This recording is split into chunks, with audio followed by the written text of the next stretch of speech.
আসসালামু আলাইকুম WhatsApp guys, this is Swachik, welcome back to another videos. তো দর্শক কেমন আছেন? আশা করি সবাই অনেক ভালো আছেন। আলহামদুলিল্লাহ আমি অনেক ভালো আছি। তো আজকে আমরা চলে আসলাম আরআরপি সেন্টার ঈশ্বরদী। তো এখান থেকে আমরা এসকেলেটরে উঠে নিচতলাতে চলে যাব। এখানে কেমন দোকান দিয়েছে আমরা দেখব, কারণ এর আগে আমাদের কখনোই এখানে আসা হয়নি, শুধু বাহির থেকে দেখা হয়েছে। তো আজকে ভাবলাম যে এখান থেকে আমরা একটা মাইক্রোফোন কিনবো। আমি মিস্টার বিনের মতো দাঁড়িয়ে উপরের দিকে উঠতেছিলাম।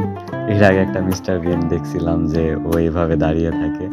তো যাই হোক, তো এইদিকে রাসেল ভাই গুটি গুটি পায়ে এগিয়ে চলেছে, প্রত্যেকটা দোকান খুব ভালোভাবেই দেখছে এবং কোথায় মাইক্রোফোন পাওয়া যায় সেটাই আমরা খুঁজতেছিলাম।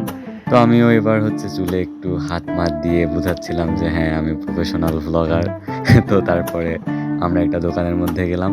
এখানে পুরো বিল্ডিংটাই দোকানে ভরপুর। তো যাই হোক, এখানে এবার এক ভাই বললো যে ভিডিও করা যাবে না ভাইয়া। তো তারপরে আর ভিডিও না করে বের হয়ে চলে আসলাম। তো এই ছিল আজকের ভিডিওটি দেখার জন্য ধন্যবাদ সবাইকে।